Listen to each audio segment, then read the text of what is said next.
말씀 같이 보시겠습니다. 에베소서 4장 11절 12절.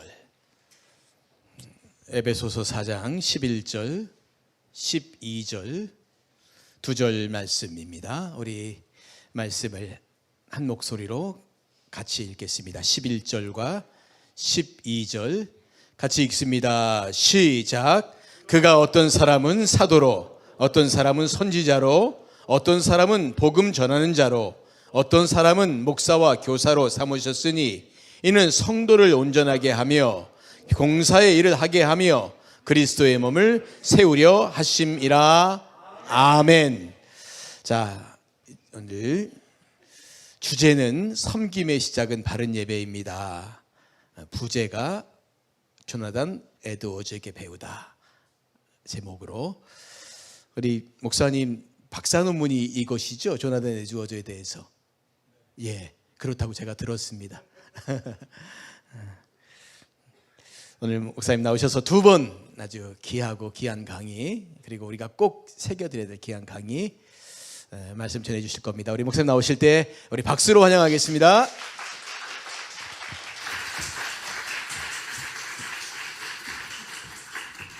안녕하세요. 네, 반갑습니다. 사랑누리교회 분들은 저를 잘 아시겠지만 다른 교회에서 오신 분들은 처음 보시는 분들도 계실 겁니다. 신대원에서 학생들을 가르치고 있는 한동수 교수입니다. 오늘 여러분과 2시간 동안 같이 말씀 나눌 텐데요, 교수들이 강의할 때 별로 재미가 없습니다. 근데 제 강의는 재미있을 겁니다. 그러니까 기대를 가지고 강의를 들어주시면 좋을 것 같은데, 오늘 제가 성경을 에베소서 4장 11절과 12절을 읽었는데요, 이 구절을 강의하면서 설교할 것은 아닙니다. 이 구절을 읽은 데는 이유가 있어요. 잘 보시면 예수님께서 교회에게 몇 가지 직분을 주셨는데 사도와 선지자와 복음 전하는 자와 목사와 교사를 주셨대요. 왜냐하면 성도들을 잘 가르쳐서 그들을 온전하게 해서 봉사의 일을 하게 하고 그리스도의 몸된 교회를 세우게 하려고 주셨답니다. 근데 제가 뭐라고요? 제가 목사 겸 교사입니다. 하나님이 저를 이 세상에 두신 이유는, 교회에 두신 이유는 여러분들 온전하게 해서 잘 섬기게 하려고 저 같은 부지랭 같은 사람을 세워 놓으신 거죠. 그러니까 제가 오늘 그 소임을 다 하려고 여기에 서 있습니다. 그러니까 여러분들이 이 말씀을 따라서 잘 귀담아 들으시고 오늘 어떤 얘기를 하는가 한번 좀 배우셨으면 좋을 것 같아요. 오늘 제가 말씀드릴 강의의 제목은 섬김의 시작은 바른 예배입니다. 한마디로 말해서 예배 잘 드리자입니다. 거창하게 제목을 달아놨지만 예배 잘 드리자입니다. 직분자 세미나면 직분자들이 충성스럽게 어떻게 교회를 잘 섬겨야 되는지를 강의해야 되잖아요. 근데 그건 이미 노재복 장로님이 기도할 때 다 하셨어요. 제가 할 얘기가 없어요. 저는 다른 얘기를 하겠다는 거죠. 이미 노 장로님이 기도하신다고 할 때 다 하실 걸 제가 알았어요. 저는 다른 얘기를 하겠다는 겁니다. 그러면 왜 갑자기 직분자 세미나를 하는데 예배에 관한 얘기를 할까요? 두 가지 이유가 있기 때문입니다.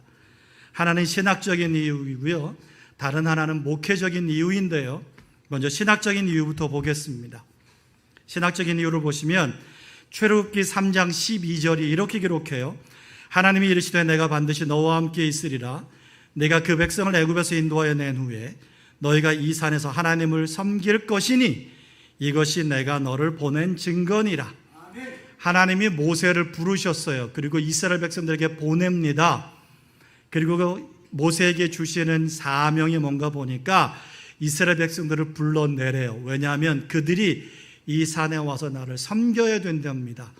근데 이 섬긴다라는 히브리어 단어가요, 아바드라는 단어를 사용하고 있는데 이 아바드라는 단어가 참 재미있는 단어입니다. 동사로 쓰면 일하다, 섬기다, 그리고 예배하다라는 단어입니다. 근데 이게 명사로 쓰이면요, 종, 노예, 일꾼, 신하 이런 뜻을 갖습니다. 그렇다는 얘기는 예배한다는 말과 종이라는 말, 신하라는 말이 서로 연결된다는 걸 알 수가 있죠. 사역자들은, 직분자들은 누구나 하나님 앞에서 종된, 충성된 종으로서의 삶을 살고자 해요.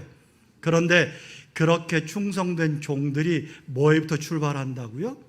예배부터 출발한다고요. 왜냐하면 하나님께서 모세를 이스라엘 백성들에게 보낼 때 이스라엘의 상황을 잘 생각해 보십시오. 그들은 애굽 땅에서 종살이하고 있었습니다. 그런데 하나님께서 그들을 구해내시면서 이제 어떤 신분이 되게 하시냐면 하나님 예배하는 종 되게 하시는 거예요. 가나안 땅에 들어가서 열심히 일하고 봉사하고 살라는 게 첫 번째 목적이 아니고 나 섬기는 종 되라는 겁니다. 애굽 땅에서 다른 신들을 혹은 바로를 섬기며 살았다면 이제는 하나님 섬기며 사는 종, 그런 사람들을 삼으려고 구원하신 거죠. 그래서 제가 직분자 세미나를 하면서 신학적인 이유로 예배에 관한 이야기를 먼저 하려고 하는 겁니다. 두 번째 이유가 있을 겁니다. 두 번째 이유는 목회적인 이유예요. 우리는 직분자이기 전에 예배자여야 하기 때문입니다. 제가 생각하기에 직분자에게 필수적인 덕목이 두 가지가 있는데요. 하나는 신실함과 겸손이거든요. 그런데 이게 가장 먼저 나타나야 되는 곳이 어디냐면 예배여야 합니다. 하나님 앞에 신실하게 예배하고 하나님 앞에 겸손하게 예배하는 것에서 출발하지 않으면 교회에서 여러분들이 섬기는 모든 것들은 다 헛것입니다. 예배 때 그게 먼저 드러나야 섬김의 자리에도 이어질 수 있어요. 그런데 유감스럽게도 직분자들의 예배 결석률이 너무 높아요. 직분자들의 예배 태도가 바람직하지 않은 경우가 너무 많아요. 저도 20여 년간 목사로서 교회에서 지켜봤습니다. 앞에서 설교도 하면서 지켜봤고 예배 자리에 앉아서 성도들이 어떻게 예배드리는가도 지켜봤습니다. 핸드폰 딱 올려놓고 예배 시간 내내 핸드폰 보시는 분들도 있고요. 조는 분들도 있고요. 다리 끄고 예배드리는 분들도 있고요. 부지기수가 성경책도 안 갖고 와서 예배드리는 분들이 있습니다. 그러면서 예배 잘하고 얘기한다는 거죠. 교회 처음 나온 사람들이 집사가, 권사가, 장로가 그렇게 예배드리는 거 보면 저 같아도 교회 안 나와요. 이 교회 집사와 권사와 장로가 그런 식으로 예배드리는데 제가 교회 나오고 싶겠어요? 저 같아도 예배 안 나옵니다. 그런데 많은 직분자들이 그렇게 예배드리고 있다라는 거예요. 그리고 자칭 기독교인 중에서 가나안 교인이 점점 늘어가고 있는데 심지어 직분자들조차도 가나안 교인으로 전락해 가고 있습니다. 작년 2023년 1월에 한국목회자협의회에서 설문조사를 했습니다. 약 5천 명 대상으로 설문조사를 해서 나온 결과가 있는데요. 재밌는 결과이지만 아픕니다. 코로나 이전 대비로 현장 예배 참석률이 얼마나 되는가를 보았습니다.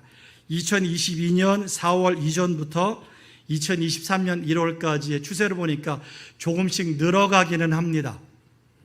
66%였다가 85%까지 늘어가고 있는데 여전히 15%는 돌아오지 않았다는 겁니다.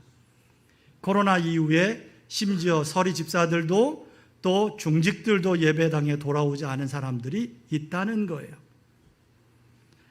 교회 학교에 돌아오는 율은 점점 더 줄었습니다.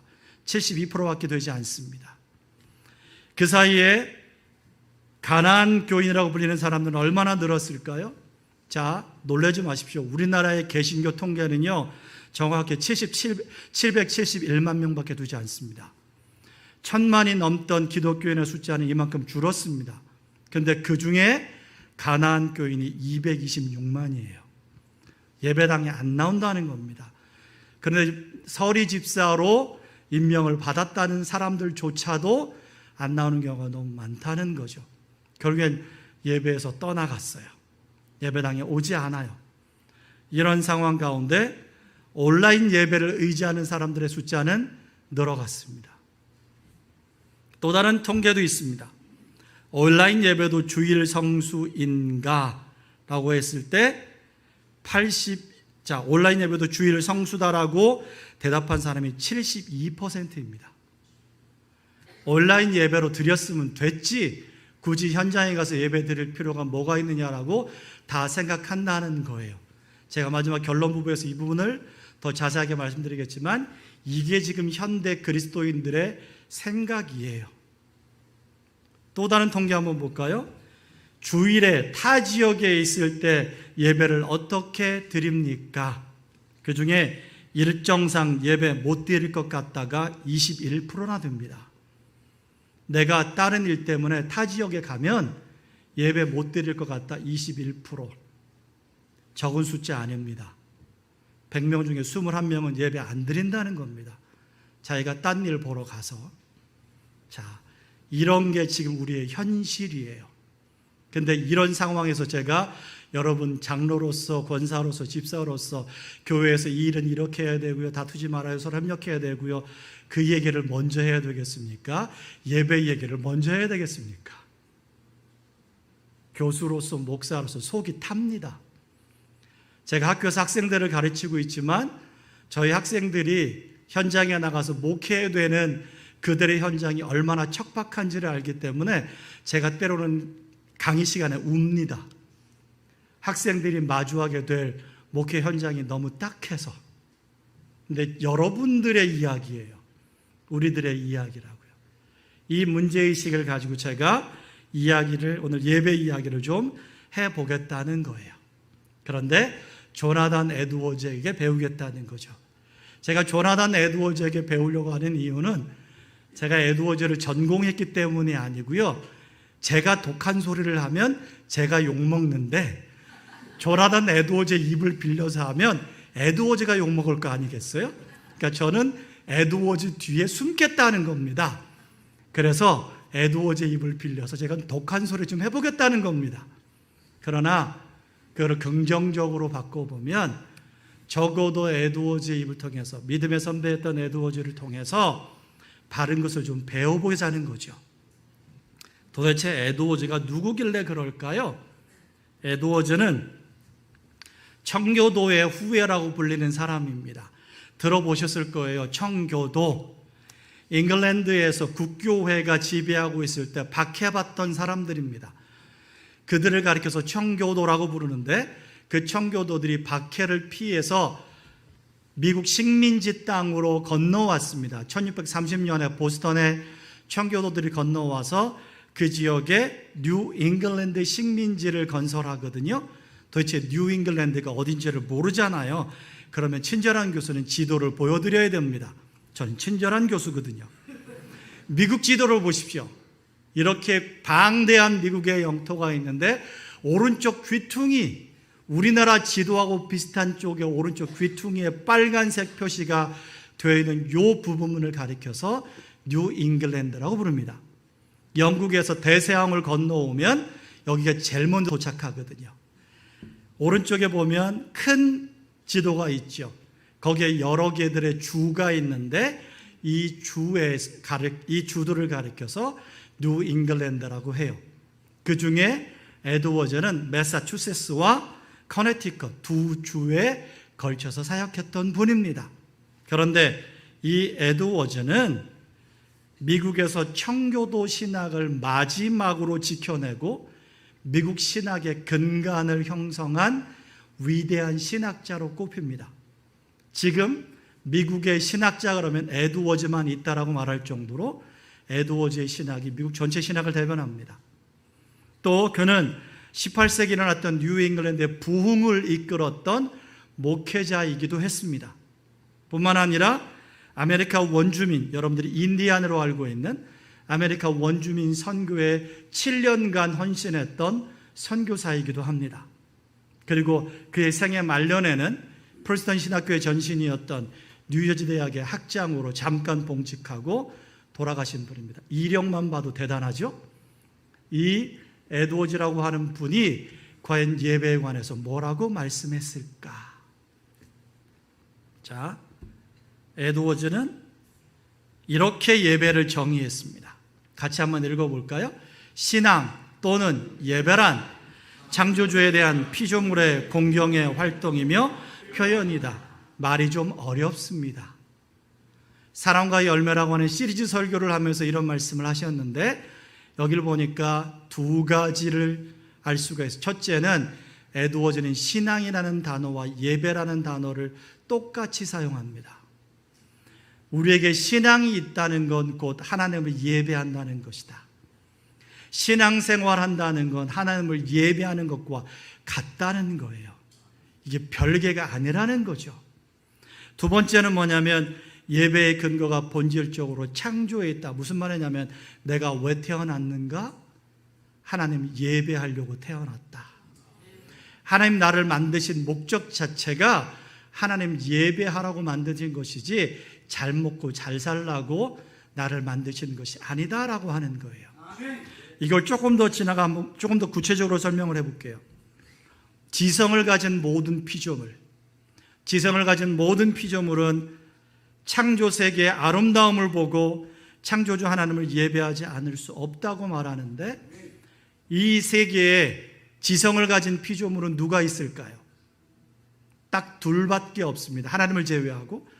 하나님은 창조주시니까 피조물이 아니에요. 지성을 가진 피조물은 둘밖에 없어요. 천사와 사람.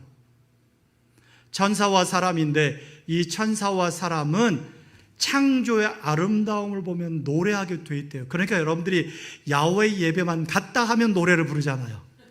주 하나님 지으신 모든 세계, 창조의 아름다움을 보면 막 노래를 불러요. 그래서 참 놀라운 가지 하나가 있어요. 창조 세계 중에서 가장 아름다운 건 사람인데 옆에 있는 왼수 덩어리를 보면 노래가 안 나온다는 거죠. 권사님들이 장로님을 보면 주 하나님 지으신 모든 세계가 아름답다는 노래가 나오지 않아요. 뭔가 마음속에 삐뚤어진 게 있는 거죠. 지성적인 피조물이기는 하지만. 그런데 천사도 그렇고 사람도 그렇고 창조세계 아름다움을 보면 하나님을 예배하게 되어 있어요. 그런데 이건 강아지는 못해요. 고양이도 못하고 사자도 못해요. 지성을 주신 이유가 거기 있다는 겁니다. 창조세계가 모든 것을 만드신 하나님을 예배하고 두려워하고 사랑하고 순종하라고 우리에게 선포하기 때문에 그걸 보면 노래하는 거죠. 그러나 창조의 아름다움과 그것을 지으신 하나님의 위대하심만이 우리의 예배 목적, 예배하는 이유의 전부는 아닙니다. 한 걸음 더 들어가야 돼요. 그건 뭐냐 하면 하나님의 창조에 담긴 궁극적인 목적이라는 게 있다는 거예요. 그랜드 캐년을 가보고 여러분들이 여기 설악산을 가고 어딜 가서 아름다운 것을 보고서 노래하는 것을 넘어서서 하나님이 창조를 하신 궁극적인 목적이 있는데, 그건 뭐냐면 하나님의 탁월하심과 선하심과 완전하심과 영광과 하나님의 기쁨을 창조를 통해서 드러내고 싶으셨어요. 그런데 이걸 지성적인 존재들만 혹은 도덕적인 존재들만 그거를 이해할 수 있어요. 그걸 감지할 수 있어요. 와, 하나님 선하시다. 와, 하나님 정말 아름다우시다. 하나님 정말 자비로우시다. 하나님 정말 공의로우시다. 이런 것들은 도덕적인 감각이 있는 사람들만 알아요.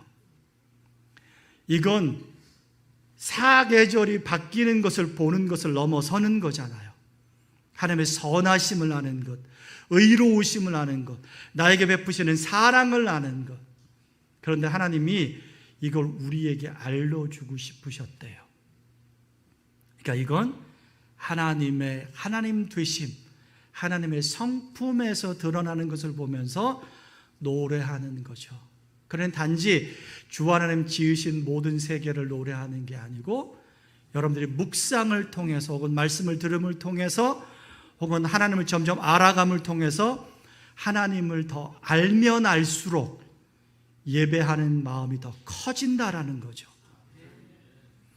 하나님이 자신을 전달하시는 대상은 그래서 지성적이고 도덕적인 존재라 그들의 지성과 감정과 의지 전체에 그 마음을 다 심어주신다라고 하는 거예요. 그것이 하나님을 기쁘시게 하는 하나님을 예배하고 하나님의 탁월하심을 노래하고 하나님의 선하심을 노래하고 하는 것들이 하나님을 기쁘시게 하는 거라는 걸 지성적인 존재는 알아요. 근데 강아지는 몰라요. 사자도 몰라요. 옆에 아무리 꽃이 예뻐도 그 꽃은 하나님의 선하심과 아름다우심을 몰라요. 근데 피조물이, 지성적인 피조물은 우린 알아요. 이게 우리에게 주신 특권이라고요.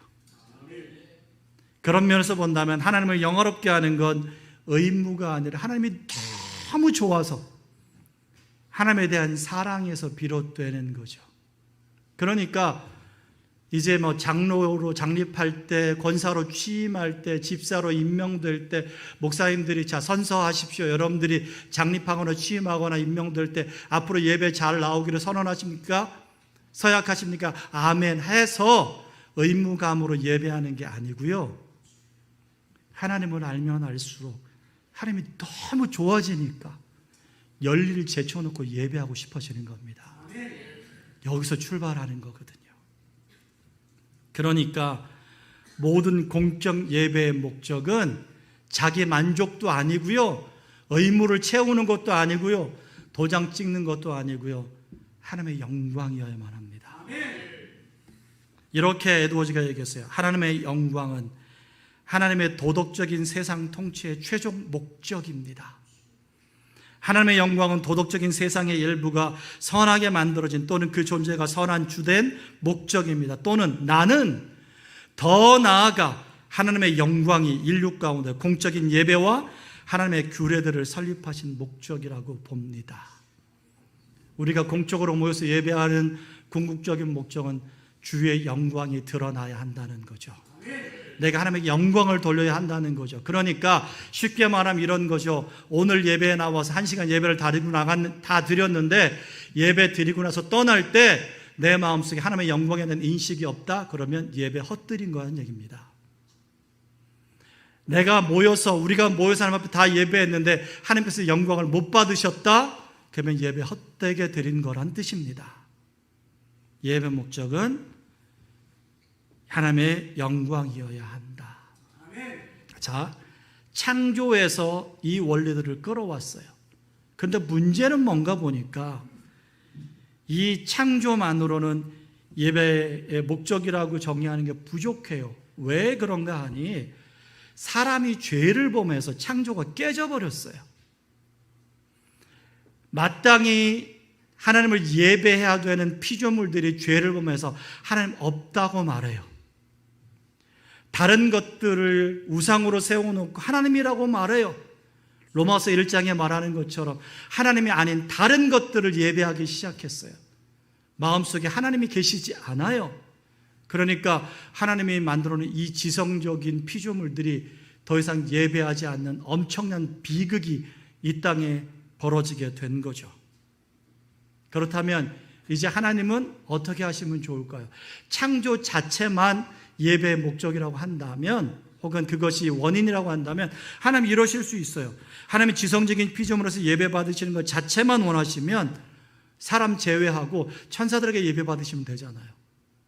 까짓것 사람 이제 필요 없어. 아담아와 넌 글렀어. 이제 됐고 난 천사들에게서만 예배 받을 거야. 그러면 되잖아요. 아니면 또 다른 지성적인 피조물을 창조하시면 되잖아요. 그런데 하나님의 목적은 그게 아니었어요. 하나님의 의도는 처음부터 그게 아니었습니다. 하나님의 목적은 다른 데에 있었어요. 그 목적이 뭔가 한번 보자는 거죠. 하나님은 타락한 창조 세계를 예수 그리스도 안에서 성령으로 회복하시는 새 창조를 통해서 예배를 회복하고 싶으셨어요.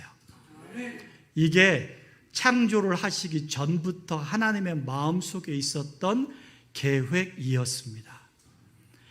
창조를 하지만 지성적인 피조물이 타락할 것을 미리 아셨던 하나님은 예수 그리스도 안에서 성령을 통하여 새 창조하시고 그들을 통해 예배하기를 원하신 거죠.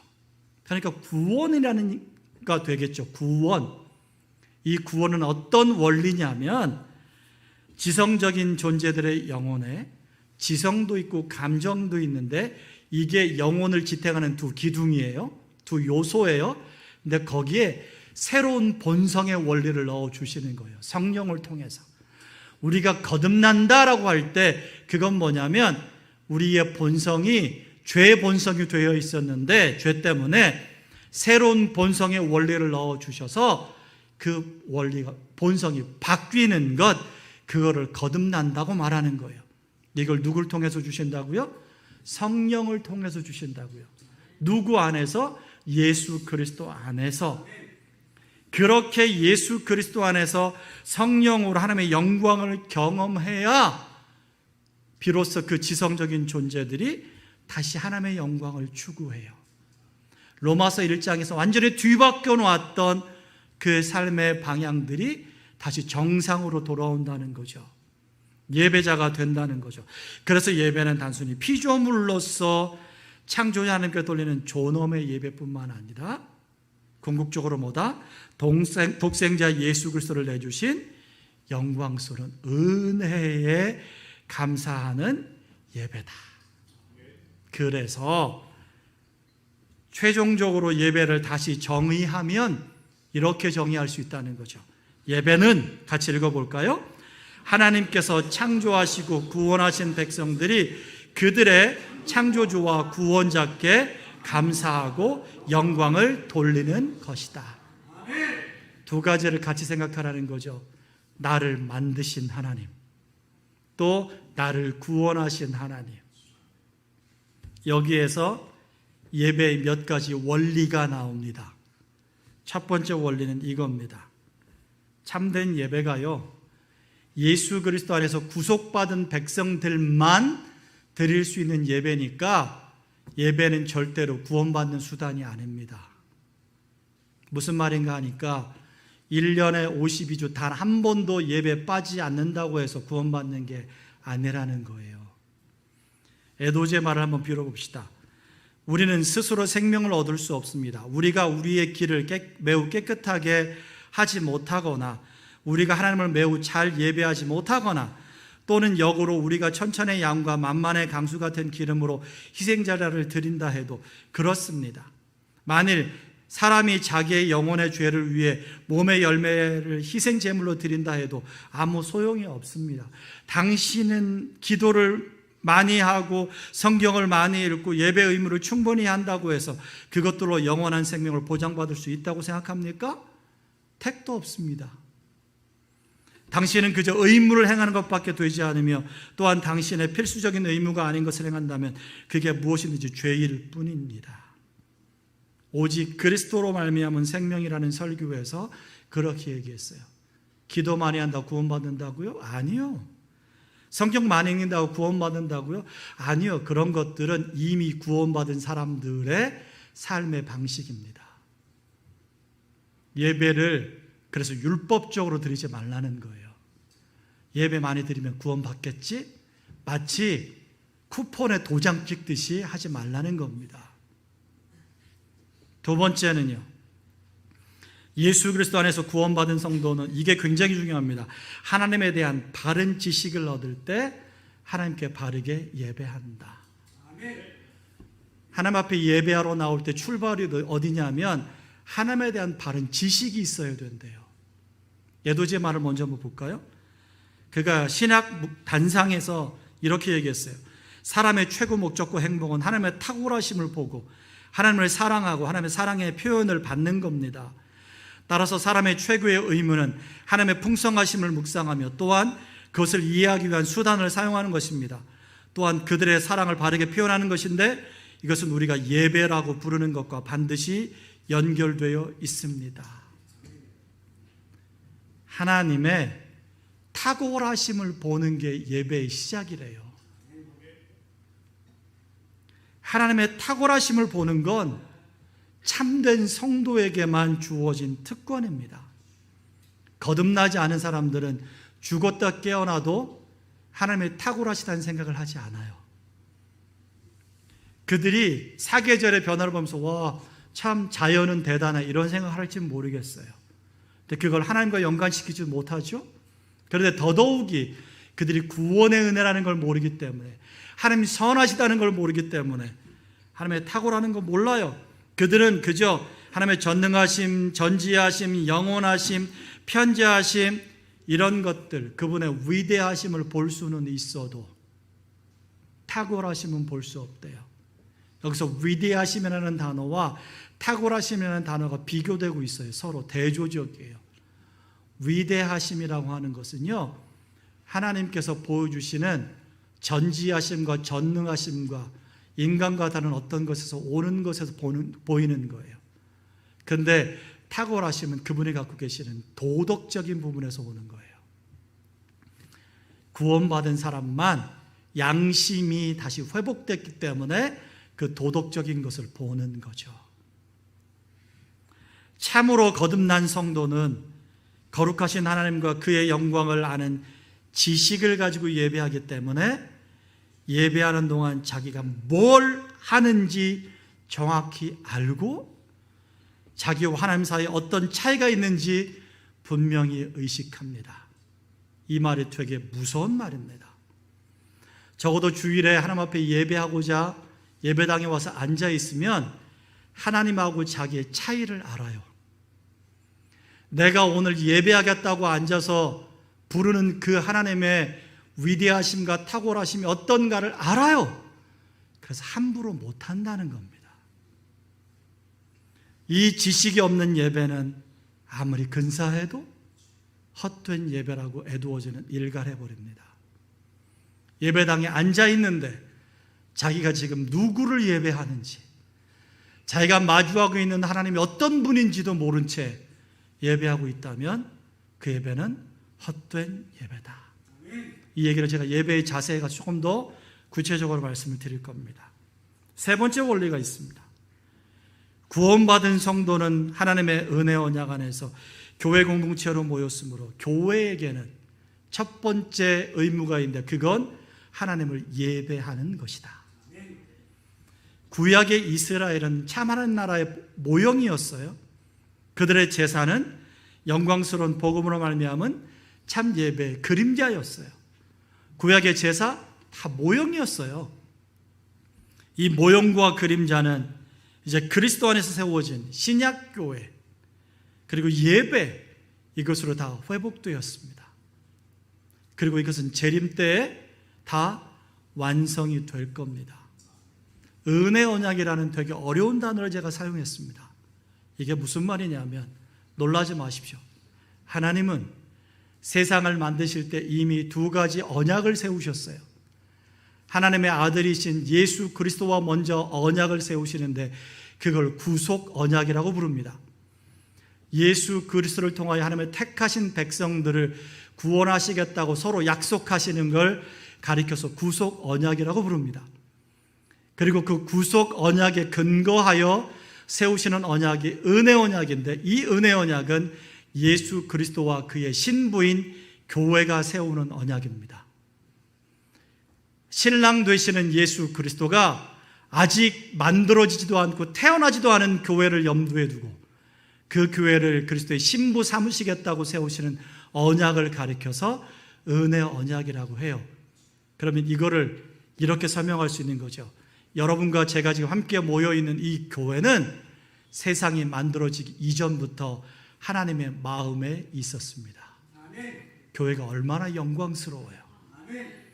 그런데 그렇게 언약을 세우신 하나님의 목적이 뭐냐면 내가 그리스도의 신부인 교회를 만들어서 나 예배하게 해야지, 이게 하나님의 창세전의 목적이었다고요. 그렇다면 교회가 이 땅에 존재하는 궁극적인 목적은 뭐라고요? 하나님을 예배하는 거예요.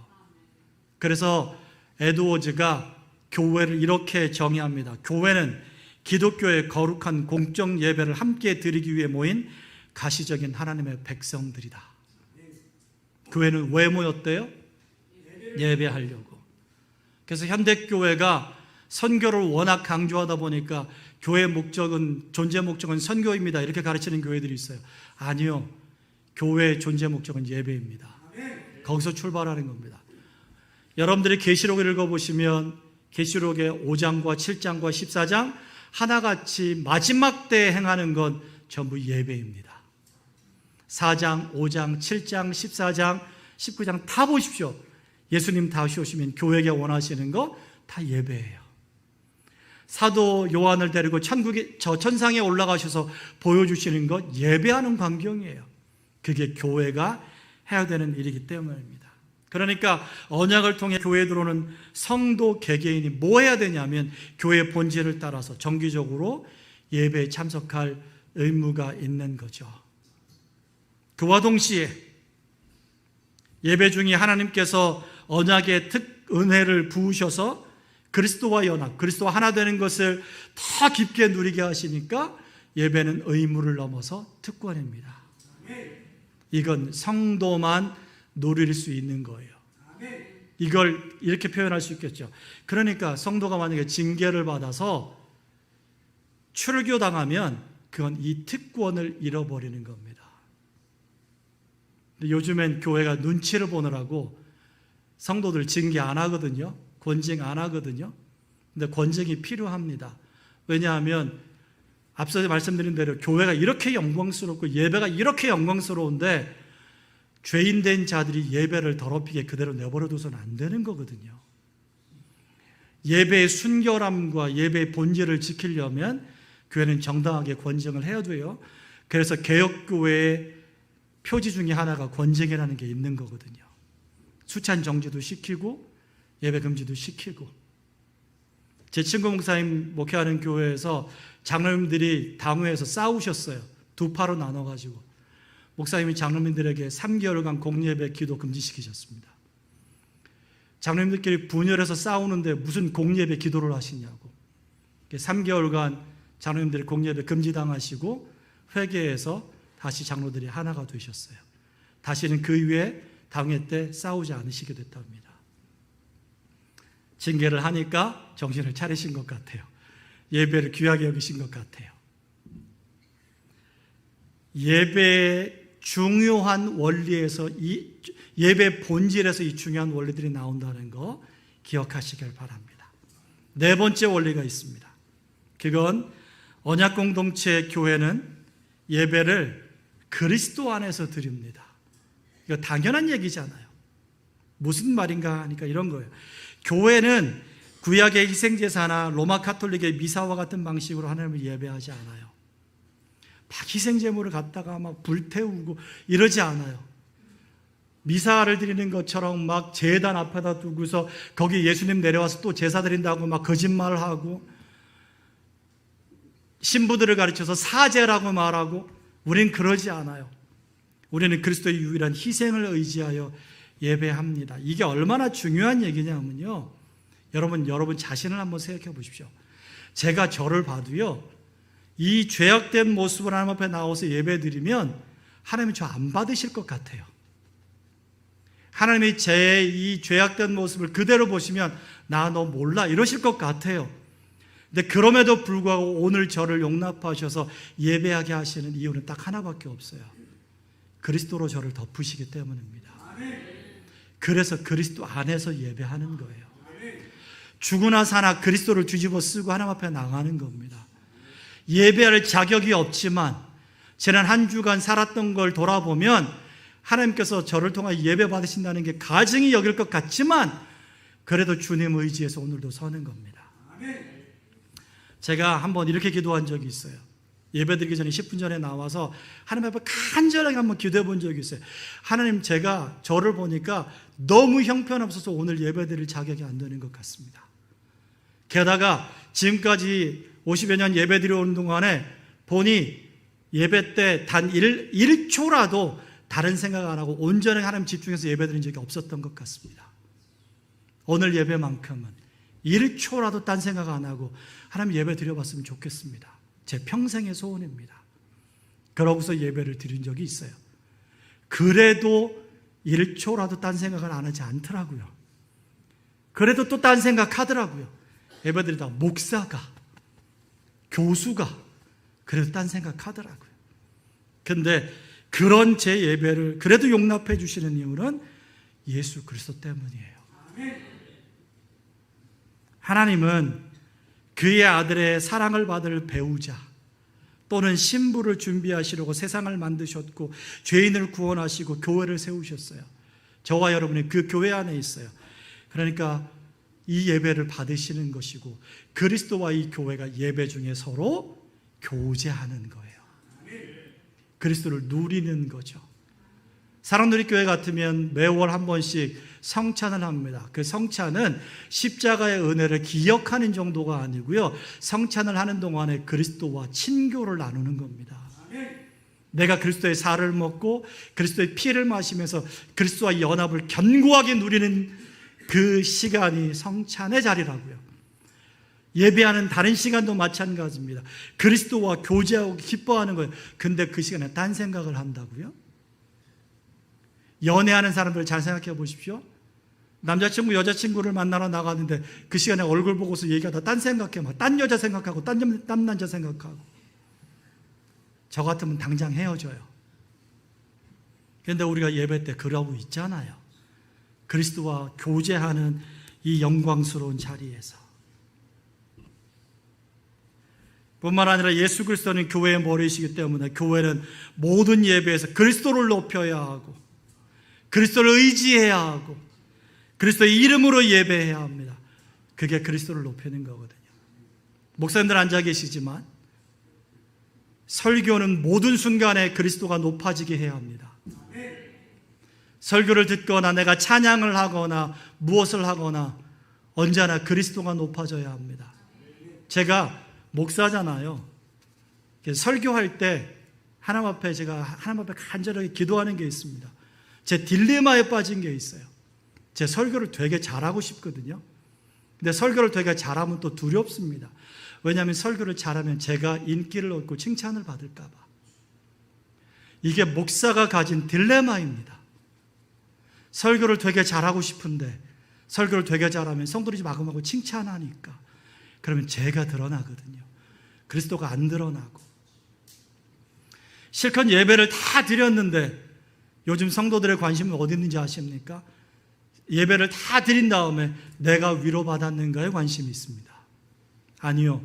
예배가 끝난 다음에 그리스도가 높아지셨는가에 관심이 있어야 합니다. 이 예배 중에 그리스도가 내 안에, 그리스도가 우리 교회 안에서 높아지셨는가, 그걸 목적으로 예배해야 하고 예배 끝난 다음에 그리스도가 내 안에 가득하다면 그 예배는 성공한 겁니다. 다섯 번째 원리가 있습니다. 교회가 지키고 있는 이 외적인 예배는요, 그리고 모든 규례들은요, 천상에 속한 것들의 모형입니다. 그리스도의 교회가 드리는 외적인 예배, 천상에 속한 예배의 모형이라고요.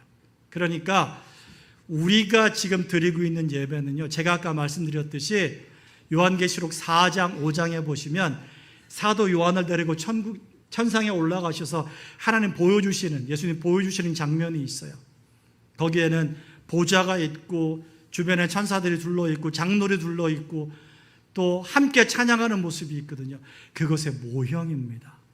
그렇다는 얘기는 여기서 드리는 모든 예배 가운데 그걸 경험하고자 하는 갈망이 있어야죠. 나도 그 예배를 좀 드리고 싶다. 어떤 사람들이 그런 얘기 한다고 하잖아요. 천국에 가면 예배만 드릴 거라고. 그때 그런 천국 안 가고 싶다고. 얼마나 따분해요. 와, 그 천국에 가서도 또 설교를 들어야 돼? 거기 가서도 또 그 지루한 시간을 견뎌야 돼? 그럼 천국에 안 가는 거죠. 천국이 좀 재밌었으면 좋겠는 거지. 거기서도 좀 맨날 먹고 마시고 게임도 좀 하고 내가 좋아하는 취미 활동도 하고. 천국이 그런 곳이라면 저 안 가고 싶어요. 천국이 정말로 저는 그게 아니라 제가 여기서 감당할 수 없는 기쁨을 누리며 이 세상에 있었던 그 감각적이고 말초적인 신경을 자극하는 재미가 아니라 영혼 깊은 곳에도 터져나오는 말할 수 없는 기쁨이 있는 곳이라면 저는 거기 가고 싶어요. 근데 그건 예배에서만 경험하는 거거든요. 근데 그 예배를 여러분 여기서도 드리고 싶지 않으세요? 우리는 이 땅에서 그것을 경험해야 돼요. 이 땅에서 안식일에 함께 모여 예배하는 성도들은 천국에서 영원한 안식을 누리며 예배하는 성도들을 가장 닮았습니다. 여러분 창세기 2장 1절을 보면 하나님께서 만드시는 것이 다 이루어졌어요. 그리고 나서 안식하니라가 나와요. 그 얘기는 뭐냐면 하나님이 세상을 만드셨는데 사람을 6째 날 만드신 다음에 7째 날 안식하게 하셨어요. 사람이 뭐 한 게 있다고? 뭐 한 게 있다고 쉬어요? 6째 날 태어났는데 첫째 날 태어났으면 하나님 도와서 뭐 창조했다고 쉬게끔 하시겠는데 전날 태어났는데 태어나자마자 저녁이 되고 아침이 되니 쉬어라 그러십니다. 그때의 안식은 예배를 가리키는 거예요. 하나님을 예배하는 것, 하나님과 교제하고 하나님을 누리는 것, 하나님을 즐거워하는 것. 그래서 대결의 문답의 1번이 뭐예요? 사람들의 제일 되고 가장 높은 목적이 뭐예요? 하나님을 영화롭게 하고 영원토록 그를 즐거워하는 거라.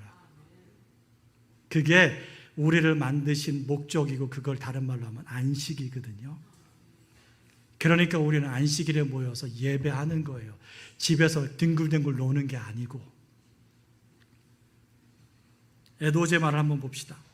이 땅에서 성도들이 모여 예배하는 집은 어떤 면에서 하늘에 있는 하나님의 집의 모형입니다.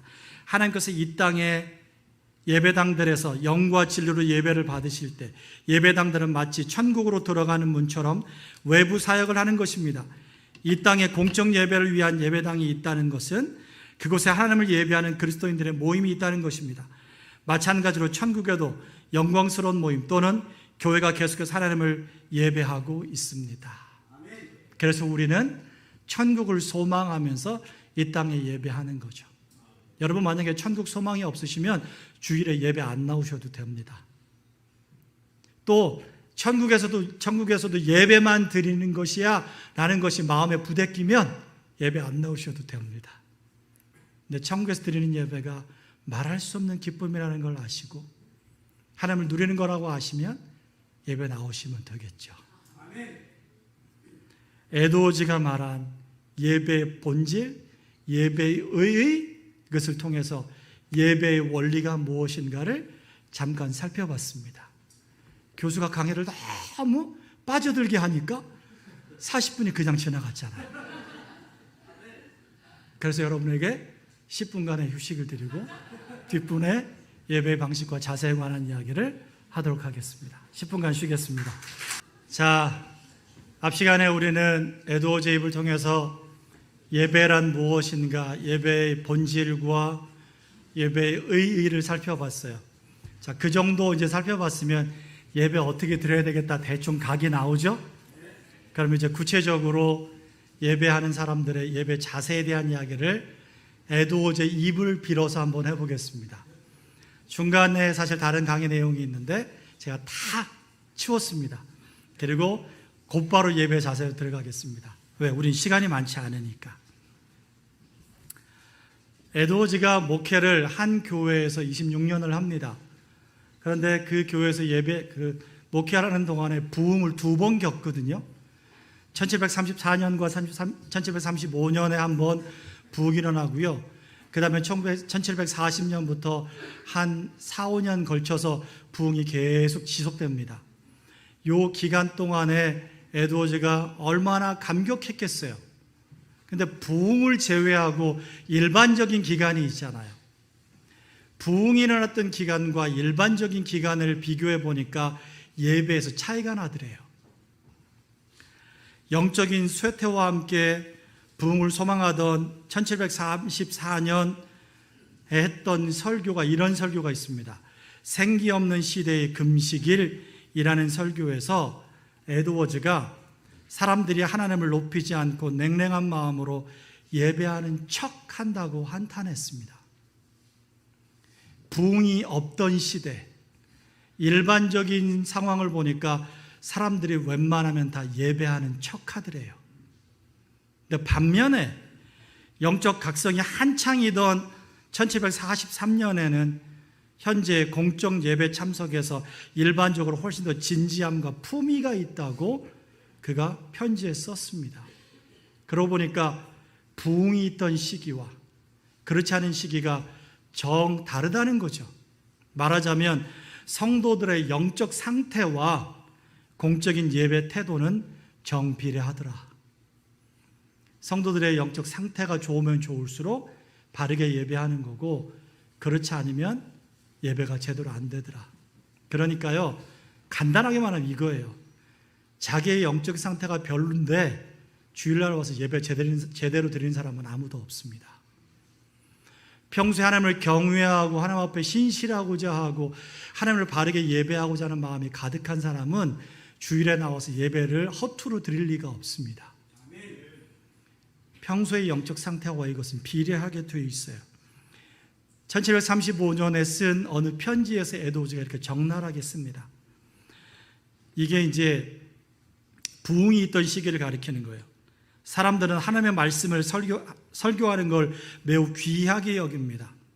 그들은 이전에는 결코 설교를 듣지 않았다고 합니다. 따라서 하나님의 안식일과 규례들과 공적 예배의 기회도 마찬가지입니다. 안식일이 되기 전부터 사람들이 애타게 기다립니다. 어떤 사람들은 주중에 이따금 울리는 교회 종소리에도 크게 감동합니다. 교회 종소리만 듣고도 감동한대요. 왜냐하면 종소리가 사람들을 예배의 자리로 부른다고 생각하기 때문입니다. 그러나 공적인 예배에서 그들의 마음에 가장 큰 영향을 끼친 것은 하나님을 찬송하는 것입니다. 사람들은 이전보다 훨씬 더 사역자들을 존중합니다. 따라서 이곳에서는 사역자들이 설교할 때마다 사람들의 존경과 칭찬을 받지 않는 경우가 거의 없습니다. 부흥이 일어나면 이렇대요. 근데 부흥이 안 일어날 때는 이런 생각이 없는 거죠. 모이는 걸 귀하게 여기고 막 교회 가고 싶어하고 설교 듣는 걸 좋아하고 하나님을 막 예배하고 찬송하고 싶고 그런 말씀을 전해주시는 목사님이 너무너무 막 좋고 근데 영적 상태가 엉망이면 또 주일이야. 무슨 특세는 1년에 몇 번씩 해. 그리고 그 특세 앞에 붙는 세 글자가 있죠. 그놈의 특세. 혹은 내자가 붙습니다. 왼수 같은 특세. 그러면 그 영적 상태는 뻔한 거예요. 근데 하나님을 사랑하는 사람들은 기다린다잖아요. 에드워즈는 우리에게 1년 365일이 있어요. 하루에 24시간이 있고요. 그러면 우리에게는 시간이라는 것이 있고 하나님은 우리를 시간 안에 두셨는데 우리가 살고 있는 시간 중에 가장 소중한 시간이 무엇일까? 라고 할 때 에드워즈는 가장 소중한 시간은 예배하는 시간이라고 가르치거든요. 그 인용을 한번 볼게요. 가장 소중한 시간을 선용하는데 특별히 주의를 기울이십시오. 모든 시간이 매우 소중하지만 더 소중한 시간이 있습니다. 특히 거룩한 시간은 일반적인 시간보다 더 소중합니다. 그러한 시간은 영원한 행복을 위해 훨씬 더 유익이 큽니다. 그러므로 무엇보다 안식일을 선용하십시오. 특히 거룩한 시간 중에서 가장 소중한 부분인 공적 예배 시간을 선용하십시오. 예배 시간에 졸거나 부주의하거나 멍하거나 쓸데없는 생각을 하면서 시간을 허비하지 마십시오. 에드워즈가 시간의 중요성이라는 설교에서 강조한 내용입니다.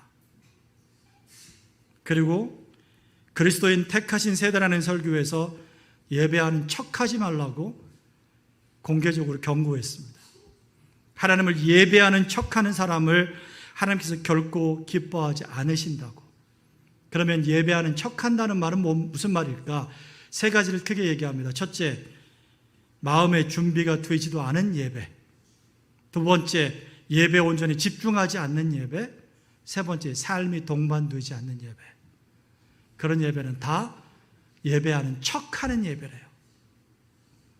이걸 역으로 얘기하면 이 세 가지가 제대로 되면 진짜 예배인 거겠죠. 하나씩 볼까요? 첫 번째로, 외형적으로만 어떤 의무에 참여할 게 아니라 내면에서부터 마음으로 하나님을 좀 예배하십시오. 마음의 예배는 무엇보다 하나님에 대한 경외감과 사랑을 가지고 드리는 예배입니다. 제가 앞서서 예배의 본질과 의의를 말씀드릴 때 이 부분을 말씀드렸어요. 예배는 하나님 너무 좋아서 이 시간과 다른 걸 바꾸고 싶지 않은 거죠. 중고등부 아이들을 둔 부모님들에게 얘기하죠. 아이들 잘 가르쳐서 주일날 학원 보내지 말고 예배드리게 하라고. 그런데 그 아이가 하나님이 너무 좋아서 예배드리고 싶은 마음이 간절하면 학원 가래도 안 갈 거예요. 또 부모가 예배하는 시간이 너무 귀하고 하나님 너무 좋다는 걸 알고 있으면 감히 자기 자녀에게 너 공부해야지 학원 가 이 소리 안 할 겁니다. 바꿔 말하면 하나님에 대한 사랑이 그만큼 없다는 거예요. 율법적으로 접근하면 하나씩 구체적으로 뭐 주일에는 어디 보내지 말고 뭐 하지 마십시오 이렇게 말하겠지만 그렇게 율법적으로 접근한다고 해서 들을 사람 아무도 없어요. 왜? 여러분 머리가 너무 커서. 정말 중요한 건 뭐냐면 원리예요. 하나님을 예배하는데 내가 진짜 내 속에 하나님에 대한 경외감이 있는가? 사랑이 있는가? 하나님을 경외하는 사람이 예배 시간에 핸드폰 꺼내놓고 보고 있어요? 하나님을 예배하는 사람이 하나님 앞에 꾸벅꾸벅 졸아요? 자, 다 회사 들어갈 때 면접이라는 것을 해봤을 겁니다. 면접관 앞에서 핸드폰 꺼내놓고 말씀하시죠. 그리고 면접을 해요? 면접하러 들어가서 그 면접관 앞에 다리 꼬고 앉아서 면접해요? 택도 없는 얘기잖아요. 도대체 하나님을 어떻게 생각하길래 우리의 예배를 받으셔야 되는 하나님을 어떻게 생각하길래 그런 자세가 나오는 걸까요? 공경하고 사랑하는 마음이 없는 외적인 예배는 뭐라고 부르냐면 에드워즈는 공허하고 헛된 예배이며 더 나아가서는 사악하고 가증스러운 행위이다. 왜냐하면 위선이니까. 사람들을 속이고 하나님마저 속이려고 하는 거니까. 근데 하나님은 속지 않으시거든요. 그러므로 참으로 내면적인 예배는 하나님에 대한 사랑과 하나님을 따르려는 열망과 하나님의 자비에 대한 감사와 하나님의 자기의 죄를 슬퍼하고 하나님 앞에서 자기를 낮추는 겸손함과 하나님과 더 친밀하게 연합하고자 하는 열망과 하나님을 온전히 신뢰하고 의지하는 마음을 갖추어서 드리는 예배다. 그러니까 자기 마음을 점검하는 거죠. 우리 주 예수 그리스도께서 이런 예배의 모범이 되셨거든요. 그리스도의 탁월하심이라는 설교에서 이렇게 말해요. 에드워즈는 그리스도께서 탁월하신 것이 있는데 그 중에 하나가 뭐냐면 하나님을 아버지를 대하는 데 있어서 탁월하셨대요. 그리스도께서는 이 땅에 계시는 동안 아버지를 향한 거룩한 경외감으로 가득하셨습니다. 그리하여 경외하는 자세로 아버지께 기도하심으로써 아버지께 가장 경외감 있는 예배를 드리셨습니다. 우리의 모범 되시는 예수님도 그렇게 예배하셨는데 우리가 그리스도 안에서 예배한다고 할 때 이걸 닮아야 되는 것 아니냐고. 그럴 때 비로소 정말 하나님을 예배하는 것 아니냐고 에드워즈가 말하는 거예요. 그리고 이 연사 힘차게 외칩니다. 두 번째는요. 예배 시간에 그러다 보니까 여기서 당연히 두 번째로 이어지는 거예요. 온 마음을 집중함으로써 예배를 더럽히지 않아야 한다고. 에드워즈가 신성모독이라는 단어를 자주 쓰거든요. 그냥 우리말로 불경함이라고 번역하는 사람들도 있어요. 근데 저는 좀 적나라하게 번역하고 싶습니다. 신성모독. 신성모독은 거룩한 것들에 대한 경멸적인 행동으로 나타나는데 그 가장 대표적인 예가 뭐냐면 하나님을 예배하고 섬기는 일을 가볍게 여기는 것이다. 공적인 예배에 참석했는데 너무 쉽게 나와서 예배하는 거죠. 주일날 저녁에 실컷 게임하다가 자고 청년들 같으면 2시, 3시인데 청년들에게 제가 자주 질문합니다. 왜 예배 시간이 저러냐? 어젯밤에 늦게 잤어요. 어젯밤에 늦게 잔 이유는 대동소이합니다. 제가 은혜가 너무 커서 기도하다가 말씀을 읽는데 도저히 말씀을 덮을 수가 없어서 묵상이 꼬리에 꼬리를 물고 들어가서 그래서 늦게 잔 사람들은 예배 시간에도 안 졸아요. 그 영혼이 막 깨어 있어서 친구 만나고 게임하고 넷플릭스 보고 옛날 같으면 여러분 젊으실 때 같으면 주말에 영화 보고 그러다가 주일에 와갖고 꾸벅꾸벅 조는 거죠. 그리고는 기껏 대는 핑계가 한 주간 피곤해서요. 예배를 얼마나 가볍게 생각하며 안식일에 대해서나 예배에 대해 좋지 않은 이야기를 하는 것과 예배 중에 웃고 장난을 치는 것도 신성모독이다. 하나님에 대한 모독이다 라고 말합니다.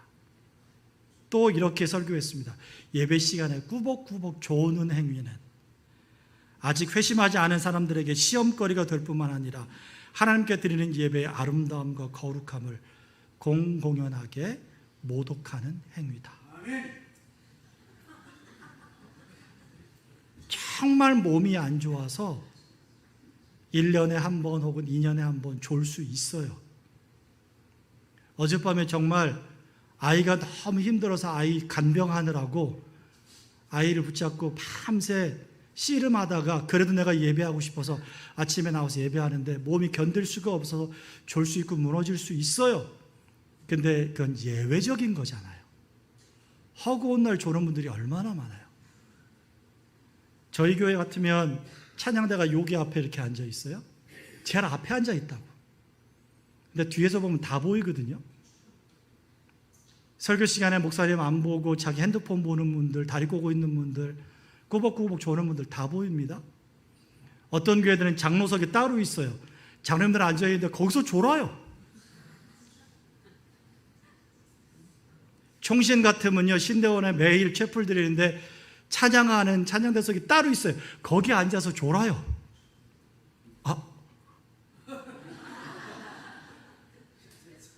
신대원 전사님들이 존다는 얘기를 제가 했어요.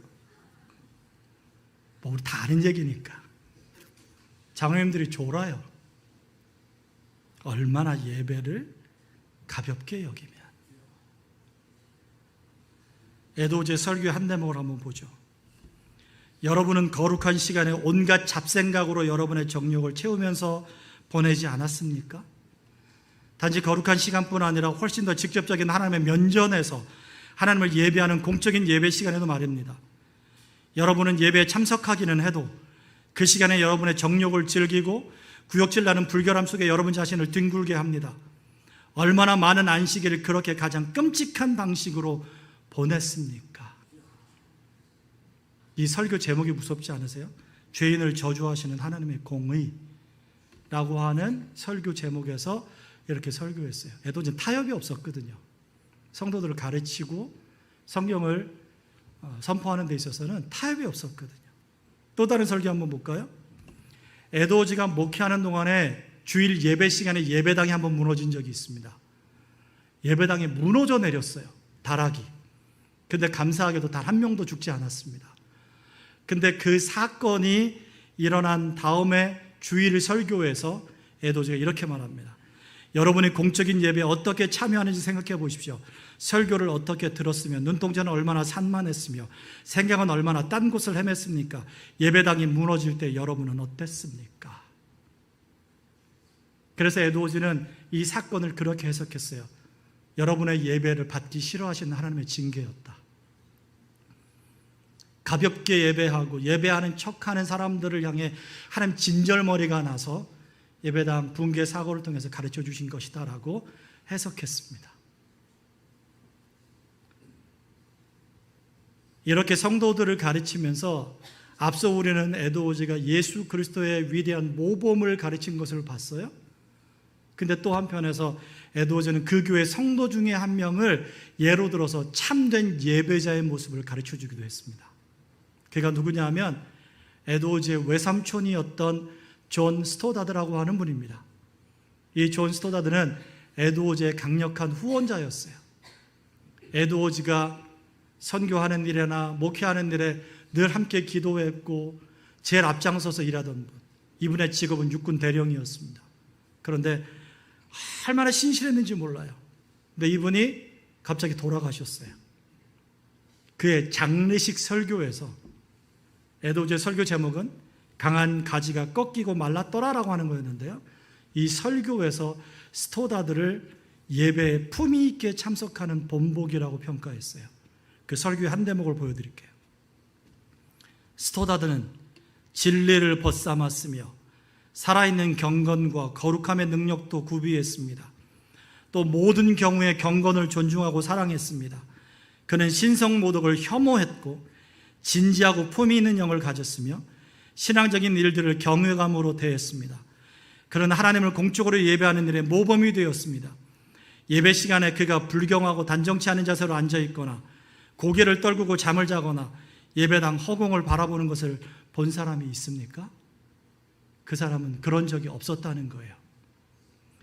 에이, 목사님, 장례식 설교 가면 다 칭찬하며 설교해 주잖아요. 천만에요. 에드워즈는 어떤 장례식 설교에서 굉장히 무서운 설교를 한 적도 있습니다. 예수를 믿지 않고 일찍 죽은 20대 젊은이가 죽은 다음에 그 장례식 설교에서 예수 믿지 않은 사람들이 얼마나 비참한 최후를 맞이하는가라는 주제로 설교했습니다. 그 사람도 천국 갔을 거라고 절대 얘기하지 않았어요. 에드워즈는 정직하게 설교하던 사람이거든요. 근데 그런 사람이 이 스토다드의 장례식장에서 그를 이렇게 평가해 줬어요. 여러분, 단 한 번이라도 그가 예배 시간에 불경하고 단정치 않은 자세로 앉아있거나, 제가 조금 유하게 번역했거든요. 근데 그가 쓴 단어는 뭐냐면 대충 이렇게 앉아있는 자세를 얘기하는 거예요. 다리 꼬고 앉아있는 것도 포함되는 거고, 그렇게 앉아있거나 고개 떠들고 꾸벅꾸벅 졸거나, 예배 때 이런 사람들이 있거든요. 계속 딴 데 보는 사람들. 옆 사람 뭐하나 꼭 기도할 때 한눈 뜨고 옆 사람 쳐다보고서 연애하고, 그거 얘기하는 거예요. 그러지 않았다고. 온 마음을 집중하여, 우리 노재복 장로님처럼 아멘 소리도 좀 크게 하고, 제가 얼마나 좋아하는지 몰라. 우리 장로님, 장로님 조는 걸 못 봤어요. 그렇게 예배하지 않은 거예요. 세 번째, 공적인 예배 참석은 윤리적으로 거룩한 삶과 병행해야 된대요. 공적인 예배 아무리 참석해도 사랑이 없으면 아무 소용이 없대요. 그래서 사랑하는 건, 주변의 사람들을 사랑하는 건 예배 시간에 하나님을 즐거워하고 하나님의 이름을 높이는 것과 서로 상보적이랍니다. 성도들 사이의 다툼과 불화는 반대로 예배에 치명적인 거고요. 여러분, 생각해 보세요. 옆에 있는 집사님과 사이가 안 좋아요. 근데 둘이 앉아서 예배를 드리고 있어요. 그럼 하나님 뭐라고 하실까요? 참, 니들 웃긴다 그러지 않으시겠어요? 야, 그 정신으로 나한테 예배하고 싶냐? 가서 화해나 해. 그러시지 않을까요? 예수님 뭐라고 하셨어요? 제단에 기도하러 나오다가 누구를 미워하거나 원수하는 일이 생각이 나거든 가서 먼저 화해하라고 뭐라고 하셨잖아요. 그게 무슨 말이에요? 마음이 악으로 가득해 있는데 그 악으로 하나님을 예배한다고요? 거룩하신 하나님을 만홀히 여겨도, 경홀히 여겨도 그런 건 없습니다. 그러니까 진짜 예수 믿는 사람은 적어도 예배하기 전에 화해해야 되는 거예요. 교회 오는 동안에 틀림없이 차 안에서 부부싸움이 일어나요. 근데 그 정신 갖고 예배하면 안 되는 거죠. 도착하기 전에 화해하고, 그리고 예배해야 되는 거죠. 왠지 동안에 집에 가서 보자 하고 일단 예배 끝나고, 하나님 그 예배 안 받으신다니까요. 그러면 아예 안 드리고 집에 가면 되겠네. 아니죠. 빨리 화해하고 오는 편을 택해야죠. 집에 돌아가는 편을 택하는 게 아니고 어떻게든 화해하고 예배드리는 편을 택해야죠. 에드워즈의 설교의 한 대목을 보겠습니다. 그들이 아무리 신앙의 외적인 행위들을 한다 해도, 그리고 공적인 예배와 가정 예배에 규칙적으로 참석한다 해도, 그리고 외적으로 윤리적인 삶을 산다 해도, 만일 그들에게 사랑이나 거룩함이 없다면 그들이 아무것도 아닙니다. 우리는 참되고 영적이고 살아있고 생기있고 불멸하는 거룩함이 가장 절대적이고 필수 불가결하다는 점을 전적으로 확신해야 합니다. 사랑합시다 그러죠. 또 다른 한 대목을 볼까요?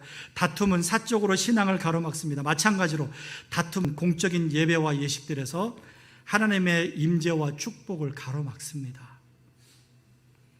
그런 공동체가 함께 모일 때 그리스도께서는 그들 중에 함께 하시지 않습니다. 그리스도께서는 다투고 시기하는 사람들 가운데 계시기를 기뻐하지 않으십니다. 그런 사람들의 공적인 예배가 그리스도께 역겹기 때문입니다. 에드워즈가 이 설교를 한 이유가 있습니다. 에드워즈가 목회했던 교회는 한 600명가량 모이던 교회였습니다.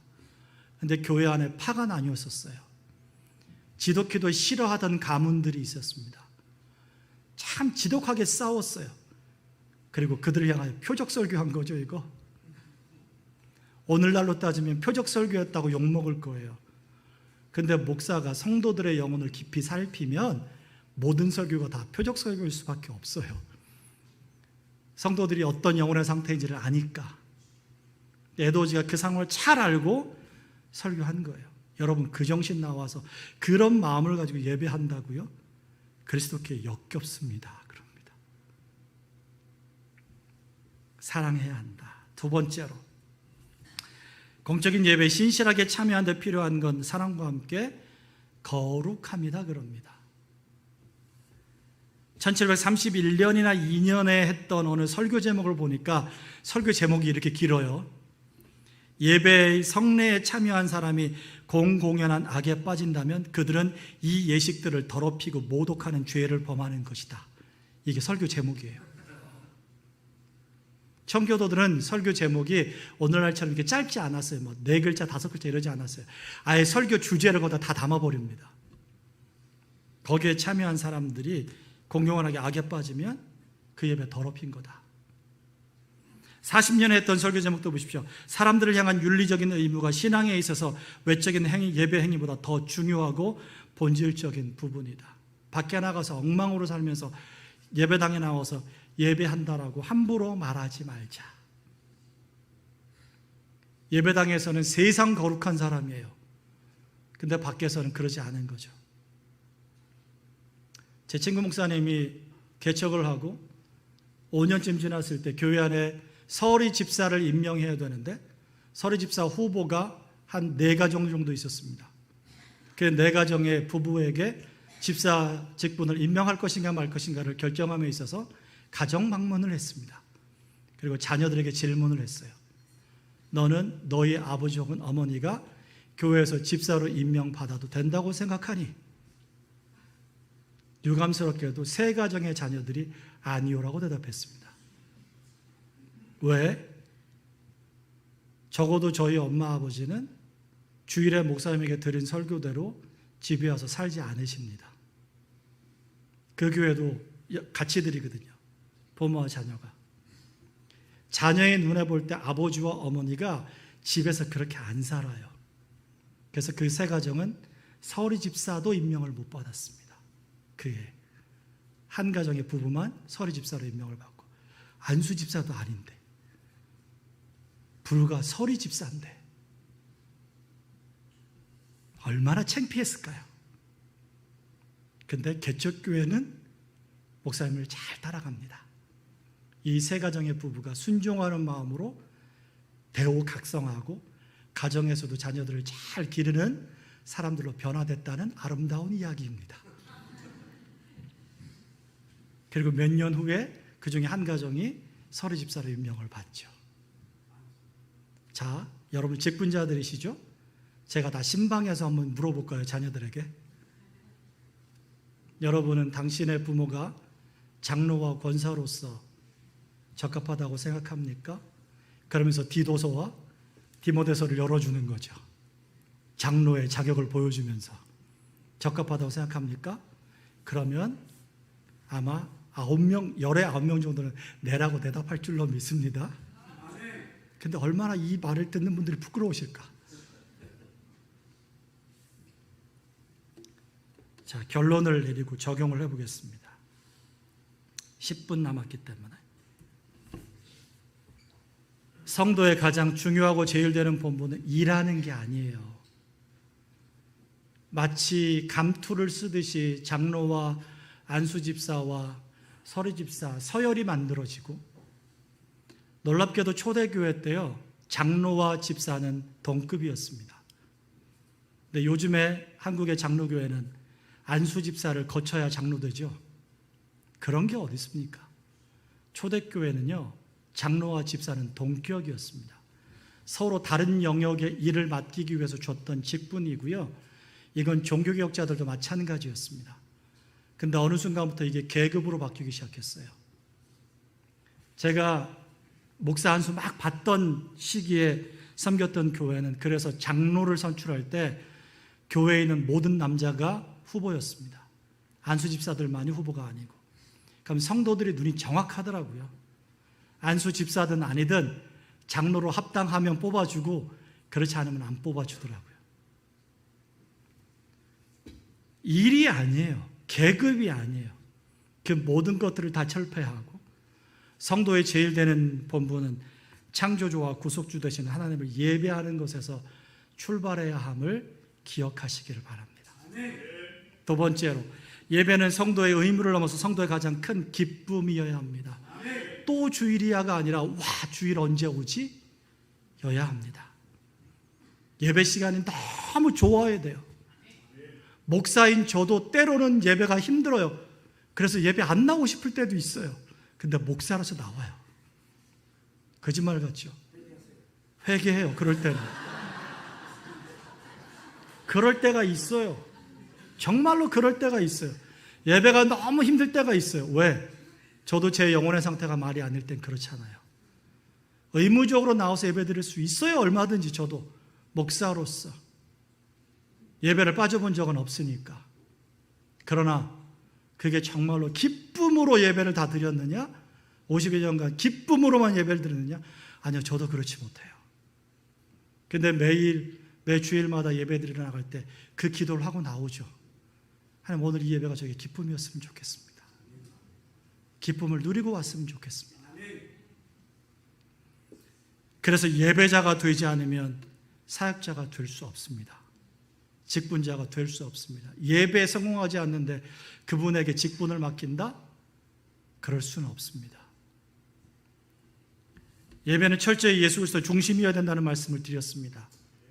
그리스도만 높이고 그리스도 때문에 예배하고 그리스도로 말미암아 예배하고 그리스도가 예배가 다 마치고 나면 나한테 그리스도만 남아 있어야 하고 그래서 삶에도 예배에도 예수님으로 충만한 그런 예배 여러분들이 드시기를 바라요. 예배자가 예배하는 척하지 않으려면 영과 진리로 곧 성령의 인도하심을 따라 진리 안에서 예배해야 된다고 그러는데 여기서 말하는 진리가 뭐냐면 하나님을 아는 지식, 예수 그리스도를 아는 지식을 가리킵니다. 그건 아까 말씀드린 하나님의 탁월하심을 아는 지식, 예수 그리스도의 아름다우심을 아는 지식, 그 지식 안에서 예배하는 거예요. 그러니까 아무 생각 없이 예배하는 건 예배하는 척인 거고요. 그 인식이 가득해서 와, 예배 막 하면 할수록 예수님 너무 좋은 거 있죠. 예배를 드리는 시간이 흘러가는데 예수님이 너무 좋아요. 평양 대부운동이 일어났을 때요, 저녁 7시에 시작한 집회가 새벽 2시에 마무리된 적이 있습니다. 성도들이 집에 안 가요. 또 설교해달라고 또 설교해달라고 하고 또 찬송하자고 하고 선교사들이 답답해가지고 자 이제 마무리하려고 찬송하라 부릅시다. 찬송을 불렀어요. 마무리하려고. 근데 찬송 끝나자마자 또 통성기도해요. 그 통성기도를 30분간 하는 거예요. 이제 마무리하려고 또 찬송 하나 합시다. 찬송 끝나니까 또 통성기도해요. 그래서 새벽 2시가 됐어요. 선교사들이 엄하게 얘기합니다. 자, 오늘 일단 집에 가야 내일 집회합니다. 내일 아침 집회 있으니까 일단 집에 갑시다. 간신히 말려서 보냈어요. 길선주 목사님이 박칠옥 장로님과 함께 새벽 예배를 시작하셨는데 그게 성도들한테 들켰어요. 그래갖고 자, 새벽에 같이 기도하실 분들 다음 주에 같이 모입시다. 4시에 교회에서 모이겠습니다. 예배당에서. 세상에 1시부터 나와요. 성도들이. 2시 되니까 400명쯤 모였어요. 그 4시 되니까 600명이 모였어요. 새벽 예배 하겠다고. 도대체 왜? 그게 너무 좋으니까. 좋으니까 1시부터 오는 거예요. 아니, 목사님 그때는 전기도 없고 그냥 호롱불 켜고 살던 시대에 저녁 먹으면 잤잖아요. 간신히 일어나죠. 그럼 여러분은 뭐 하시는데요? 저녁 먹고 TV 보거나 넷플릭스 보거나 뭐 이상한 거 하거나 하잖아요. 그냥 불 끄고 주무시면 되잖아요. 환경이 여러분을 그렇게 만드는 게 아니고 여러분의 마음이 그렇게 만드는 거예요. 이게 기쁨이어야 한다고요. 마지막으로 예배자의 예배는 거룩한 삶과 조화되어야 된다고 말씀을 드렸습니다. 그래서 제가 우리 시대에 몇 가지를 적용할게요. 일하기에 앞서서 예배하십시오. 여러분은 사역자이기 전에 예배자이니까. 두 번째로요, 주일에 행사 있는 날 일거리 생각하느라고 예배 집중 못하는 경우 많으시죠? 그러면 일을 하지 마세요. 그 일을 하지 않는 게 더 유익합니다. 여러분의 영혼에. 예배 시간 내내 오후 행사만 생각해. 자, 제가 오늘 오후에 특강 하잖아요. 근데 오전 예배 때 오후 특강 생각만 하고 있어봐요. 아, 그때는 요 얘기를 하고 그때는 요 얘기를 하고. 그럼 저는 그 예배 실패하는 거잖아요. 저 스스로 오전 예배를 제대로 드리고 그리고 오후 행사를 해야죠. 오늘 찬양팀 너무 은혜롭게 찬양인도를 잘했어요. 거의 부흥회를 만들어 버렸어요. 근데 저분들이 오늘 이거 생각하느라고 오전 예배를 제대로 못 드렸다? 그럼 이거 하지 말아야지.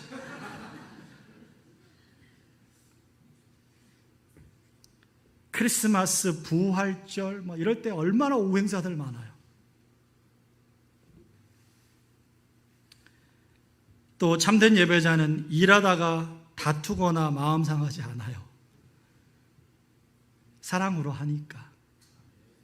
예배할 때 내가 얼마나 형편없는 인간이라는 걸 하나님 앞에서 고백하는 사람이 일하다가 자기가 잘났다고 싸울까요?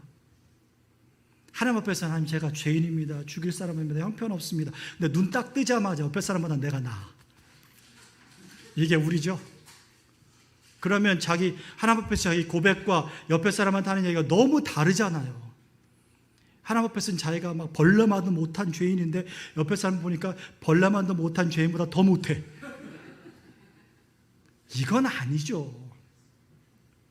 하나님 앞에서 고백하는 자기의 고백이 진실해야죠. 자기의 예배 자세를 이제부터 돌아보시길 바랍니다. 예배당에 돌아가시면, 자기의 교회로 돌아가시면 매 주일을 어떻게 할 것인가를 생각하셨으면 좋겠습니다. 두 번째 큰 주제는요, 예배 방식에 대한 질문을 던지기 전에 예배 본질에 대한 바른 이해가 필요합니다. 현장 예배를 드릴 것인가, 온라인 예배를 드릴 것인가, 목회자 중심의 예배를 드릴 것인가, 평신도가 참여하는 예배를 드릴 것인가, 설교 중심의 예배를 드릴 것인가, 찬양 중심의 예배를 드릴 것인가, 예배 순서는 어떻게 할 것인가, 얼마나 많은 사람들이 예배학적으로 논의하는가 모르겠습니다. 근데 거기에 본질적인 예배는 다 빠져 있어요. 예배자의 자세와 예배의 본질이 뭔지를 알면 온라인 예배로 현장 예배를 대체하겠다는 생각을 감히 하지 않을 거예요. 예배의 본질을 알면 평신도가 참여하는 예배를 당연히 드려야 되겠지만 평신도가 즐겁게 참여해서 뭔가 소속감을 느끼게 해주거나 아니면 거기에 뭔가 드러나게 하는 식의 참여를 추구하지 않을 거예요. 앞에 나서 쇼하는 식의 평신도 참여 다 필요 없는 거죠. 원래 개혁주의 예배는 앞에서 찬양을 하거나 누가 뭔 순서를 했을 때 박수 쳐주지 않습니다. 총신에서는 그렇게 가르칩니다. 찬양대가 찬양을 해도 박수 쳐주지 않습니다. 왜? 영광은 하나만 받으셔야 하니까. 그런데 요즘의 교회들은 다 박수 쳐주고 다 격려해주고 평신들이 참여하는 것에 있어서 그럼 이미 예배는 그 사람 중심으로 가는 거예요. 예배 본질을 생각하면 예배 방식에 대한 문제도 답이 나와요. 목사가 혼자 다 끌고 가지 않아도 돼요. 평신들이 참여해도 돼요. 앞에 찬양팀이 나와서 인도하고 뭐 성경 봉독도 그 평신도가 하고 그거 좋은 겁니다. 장려할 만한 겁니다. 근데 그 사람에게 포커싱이 돼서는 안 된다는 거예요. 그가 영광을 받아서도 안 되고 칭찬을 받아서도 안 되고. 왜? 예배는 예수님만 높아지셔야 하니까. 예배 순서 이걸 먼저 할 것인가 저걸 먼저 할 것인가 그것도 예배 본질만 생각하면 다 나와요. 현대 열린 예배들이 사도신경을 없애버렸죠? 그럼 예배 아닌 거죠. 성도들의 예배 아니잖아요. 그냥 집회지. 그 예배 순서에 사도신경 왜 들어가야 하는지 왜 기도가 들어야 하고, 왜 참여하는 기도가 들어가야 하고, 왜 설교가 중요한 위치를 차지해야 하고 하는 것들에 대한 고민이 생기는 거잖아요. 예배 본질 때문에. 그걸 직분자들이 함께 마음을 모아가야 되고요. 적어도 교회마다 당회들이 있고요. 운영위원회가 있어요. 그럼 운영위원회와 당회는 예배의 본질을 생각하며 예배를 구성해야죠. 뭐가 재미있을까를 생각할 게 아니라. 그래서 제가 세 번째는 이런 주제를 삼았습니다. 예배는 감각적 재미와 흥미를 추구해서는 안 됩니다. 예배는 성도들의 흥미를 유발하는 데 초점을 맞춰서는 안 되고요. 하나님께서 기뻐 받으시는 데 마음을 모아야 합니다. 제가 강의할 때는 우스갯소리도 하고요. 총실에서 강의할 때는 더 재밌는 얘기도 많이 합니다. 근데 저희 교회 분들은 아시지만 제가 설교할 때 우스갯소리 안 합니다. 왜? 저도 하나님 앞에 서 있기 때문에. 성도들에게 설교를 하지만 목사로서 말씀을 수종든다라고 하는 두려움이 저한테 있어서 제가 함부로 우스갯소리를 안 합니다. 그러면 100이면 100, 성도는 집에 가서 그 우스갯소리만 생각나거든요. 이 말씀의 주제는 생각이 안 나고. 성도도 마찬가지예요. 이 집회가 어땠느냐, 재밌었느냐, 그거에 초점을 맞추면 안 되는 거죠. 그러니까 예배 다 끝나고 수련회 다 끝나고 질문하는 게 있죠. 그 수련회 어땠어? 그 집회 어땠어? 라고 질문을 해요. 그게 무슨 의미예요? 좋았어? 괜찮았어? 재밌었어? 이 질문과 대답이 틀렸습니다. 그 집회를 통해 하나님 영광 받으셨어요? 그 집회가 당신의 삶을 변화시켰어요? 이렇게 물어야죠. 당신이 어제 들은 설교가, 당신이 오늘 들은 강의가 당신의 삶에 임팩트가 있어요? 그 설교가 하나님을 높이는 설교였어요? 라고 물을 수 있어야죠. 그리고 정말 그랬던 것 같아요 라고 대답을 해야죠. 예배 중에 성도가 누려야 되고 실제로 누릴 수 있는 참된 기쁨은요, 감각적인 데서 오지 않아요. 하나님의 탁월하심과 예수 그리스도의 아름다우심과 복음의 영광스러우심을 듣고 누리고 깨닫는 데서 오는 겁니다. 그래야 그 기쁨이 오래 가요. 그래야 그 기쁨이 자기 영혼을 변화시켜요. 즐거웠다, 뭐했다, 이거 아니라고. 네 번째는요, 편리함과 헌신 사이에서 결단해야 합니다. 하나님을 경외하고 사랑하는 마음으로 예배하는 성도는요, 편리한 방식을 추구하지 않아요. 불편함을 감수하고라도 예배하고자 합니다. 그러니까 여러분 연세 드신 분들 아시겠지만 우리 어릴 때는요, 독감이 걸리거나 몸에 열이 40도가 나도 예배 드리러 갔어요. 근데 지금은 예배 안 와요. 그게 익스큐즈가 돼요. 온라인 예배 왜 드려요? 그게 편리하니까 드리려고 해요.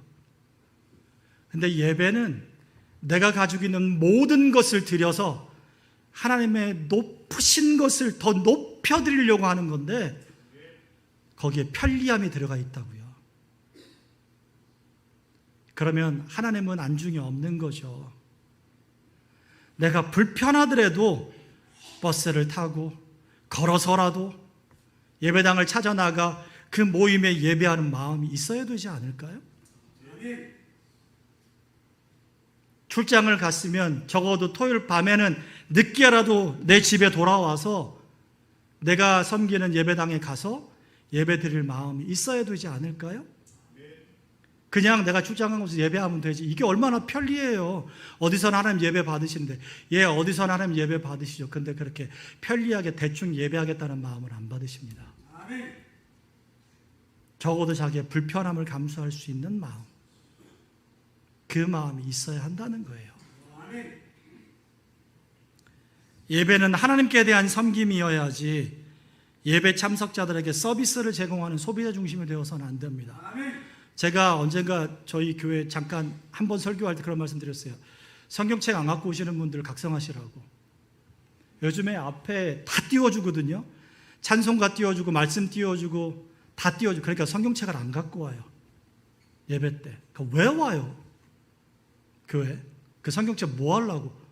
깨끗하게 보존하여 자손 만대 물려주시려고요. 유산으로. 근데 손주가 딱 보더니 우리 할아버지 진짜 성경 안 읽었더라. 손주가 감동을 하는 거죠. 이러고도 우리 할아버지가 장로였대. 그 말씀 듣고 싶으셔서. 때가 타도록 주중에도 읽고 주일에도 갖고 오고 앞에서 이렇게 띄워주는 거 말고 내가 내 성경을 넘겨가면서 밑줄도 긋고 그 앞뒤 전후 문맥에 뭐라고 쓰였는가 좀 본인이 확인하고 설교를 듣다가 주중에 읽었던 말씀이 갑자기 생각나서 연구원에 되면 그 본문을 다시 찾아서 스스로 관주도 좀 달아보고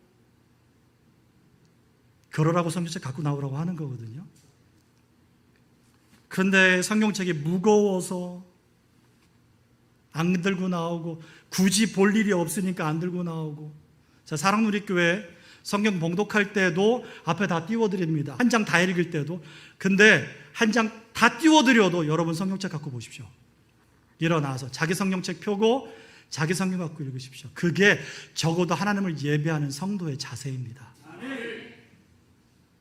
왜 자꾸 소비자 중심으로 가는데요? 왜 서비스를 다 해줘야 되는데요? 언제부터 우리가 이런 의자에 앉아서 예배드렸어요? 평양 대붕이 일어나던 1907년 1월 사경에 맨바닥에 앉아서 그 한겨울에 160kg, 210kg를 자기 먹을 것과 자기 입을 것을 덮을 거를 등에 지고 머리에 이고 사경에 참석했던 사진들이 있어요. 아낙네와 젊은 사람, 그 나이 먹은 사람들이 집신을 신고 그 한겨울에 눈밭을 걸어서 사경에 참석했는데 맨바닥이에요. 보일러 안 들어와요. 근데 그 바닥에 앉아서 무릎 꿇고 앉아서 14일간 사경회를 했어요. 근데 언제부터 우리가 이 편안한 의자에 앉아서 예배를 드렸을까요? 근데 그것도 모자라서 다리를 꼬고 앉아서 예배를 드려요. 적어도 예배는 하나님께 대한 섬김이어야 한다고요. 내가 내 불편함을 감수할 수 있어야 한다고요. 저도 앉아서 기도하는 거 편하고요. 저도 앉아서 설교하는 거 편해요. 그래도 아침에 하나님 앞에 기도할 때는 방송 놓고 무릎 꿇고 앉아서 기도합니다. 그래도 그렇게 외형적으로라도 내가 하나님 앞에 무릎 꿇었음을 제 마음을 좀 드리려고. 의자에 앉으면 얼마나 편해요. 세상 편하잖아요. 무릎 꿇고 앉으면 이제 막 저려요. 이제 피가 잘 안 통해가지고. 그래도 무릎 꿇고 앉아서 기도해요. 그게 마음이에요. 마지막 5번째입니다. 조금 길어져서 죄송합니다. 시간과 공간을 초월하는 메타버스, 멀티버스라는 말씀을 드리는 이유는 온라인 예배 때문입니다. 제가 상산교회 청년들한테는 이 말씀을 드린 적이 있는데 하나님께서 세상에 사람들을 보내실 때요, 시간과 공간이라고 하는 유한성을 갖고 태어나게 하셨습니다. 그리고 우리는 죄성을 갖고 태어납니다. 그러니까 우리는 태어날 때 이미 3가지 한계를 갖고 태어납니다. 시간과 공간과 죄성을. 이 3가지를 극복할 방법은 딱 하나밖에 없어요. 예수 그리스도. 예수 그리스도 안에서 죄성이 회복되고요. 예수 그리스도 안에서 영원을 살 수 있고요. 예수 그리스도 안에서 공간의 제약이 없는 하나님의 나라를 살 수 있거든요. 그런데 이 땅에 있는 사람들은 이걸 극복해 보겠다고 난리를 쳐요. 예수님을 모르는 사람들은 죄성에는 관심이 없고 시간과 공간을 극복해 보겠다고 AI를 만들고 타임머신을 만들고 환생을 얘기하고 아바타를 만들고 그런 가운데 온라인 예배까지 말합니다. 자, 공간이 파괴됐다고 온라인상에서도 예배할 수 있다고 이야기합니다. 아니요, 하나님은 우리에게 공간이라는 제약을 주셨다니까요. 왜요? 그렇게 함으로써 우리의 한계를 알고 무한하신 하나님을 더 의지하라고. 우리 한계를 극복하라고 하시는 게 아니라 그 한계를 인식하며 무한하신 하나님을 점점 더 의지하고 예수 그리스도 외에는 소망이 없음을 스스로 알아가라고. 그래서 아까 말씀드리는 거예요. 불편함을 감수하고서라도 예배당에 나오는 거라고. 불편함을 감수하고서라도 그 시간에 드리는 거라고. 내가 일단 다른 거 하고 예배 영상 남아 있으니까 예배 영상 드리는 거 아니고. 제가 부산에 있을 때요, 어느 교회 안수 집사님이 주일 예배 못 드렸어요. 차 타고 운전해 가는 동안에 핸드폰 틀어놓고 설교만 틀어놨어요. 그리고 자기 주일 예배 드렸대요. 이게 뭐 하는 겁니까, 이게? 예배를 온전히, 온라인 예배도 만약에 여러분이 집에서 온라인 예배 드릴 때 양복 다 입고 의자에 정확하게 앉아서 예배 화면 크게 딱 놓고 처음부터 끝까지 집중해서 예배 드렸으면 그래도 70% 현장에 나오는 걸 비하면. 근데 그거 아니잖아요. 파자마 바람으로 편한 차림으로 예배 드리다 말고 물 한 잔 갖고 오고 또 누가 얘기하면 대꾸 다 하고 그러면서 온라인 예배를 드렸대요. 아니, 드린 거 아니에요, 그거. 정확하게 얘기하면. 제가 가끔 저희 학교 학생들한테 하는 얘기가 있습니다. 신대원생들 왜 이 산골짜기 신대원에 들어와서 공부하는 줄 아냐고. 가둬놓고 공부시키는 거라고.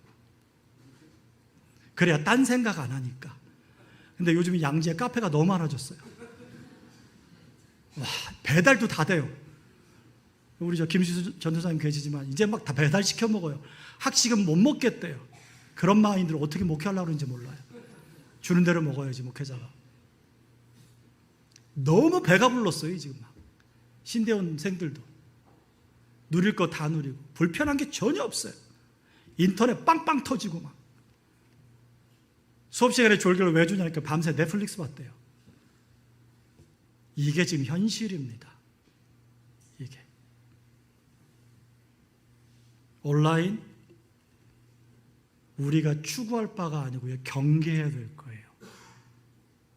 하나님 앞에서 예배를 어떻게 드려야 할지 마음으로 좀 잘 새기는 시간이 됐으면 좋겠습니다. 이제 마무리하겠습니다. 예배의 본질, 예배의 자세, 그래서 우리의 적용에 관한 이야기들을 좀 길게 말씀드렸습니다. 굉장히 꼰대 같은 교수가 꼰대 같은 강의를 했습니다.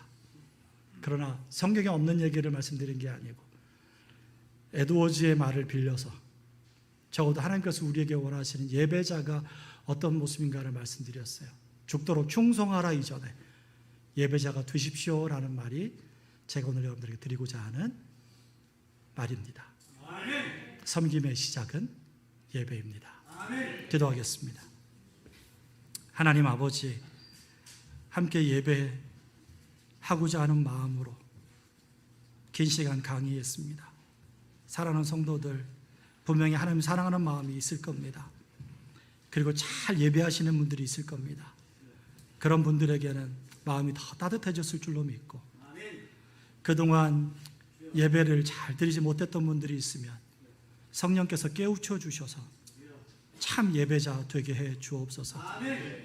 직분이 계급되지 않게 해주시고, 직분을 통해 일하기에 앞서서 우리의 삶을 통해 하나님 예배 받으시기를 간절히 소망합니다. 우리 중부시찰에 소속된 17교회가 참 아름다운 교회, 참 멋진 예배, 우리 주님 영광 받으시는 예배 드리는 교회들이 되게 해 주옵소서.